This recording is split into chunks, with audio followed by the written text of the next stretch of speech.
Hi, so here we are, Montreal, banks of the St. Lawrence River behind me, and we made it. We've got COP15. 2.5 years on from when we thought it first happened. We've got certainly the most significant biodiversity conference in a generation, not since Rio in 92, the godparent of all of the UN conventions, but we had such an important biodiversity gathering.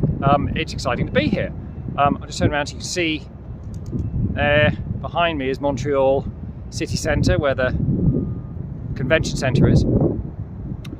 So I'll do a few of these over the next few days, but I might as well start with a question I've been asked by a lot of people, from family to colleagues to journalists, is what do I hope from COP15? And I don't know, I've got interesting expectations. I just think the fact that it's happening is what we should all be happy about, and that we've got all the major constituents here today.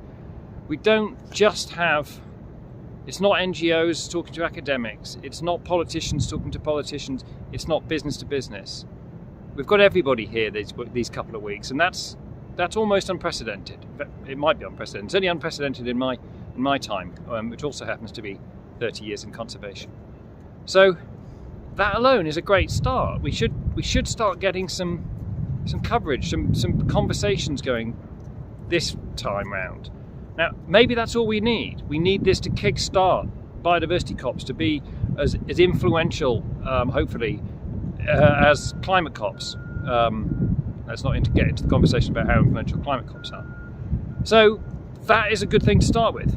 But the specifics of what I do of business and biodiversity, I think Target 15 is a game changer.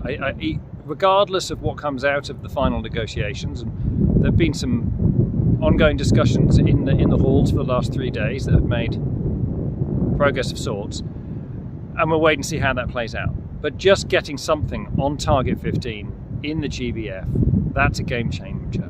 Never before have we had the explicit involvement of private sector as being part of the solution, written down in a global biodiversity framework. That will bring change. When, how, I don't know. We'll see how things go out over the next few days. But you know what? We're here. It's happening. It's not snowing. It's not that cold. And there's a lot going on these next few weeks. So I'll keep you posted. And hopefully you'll find these interesting. Yeah, bye-bye.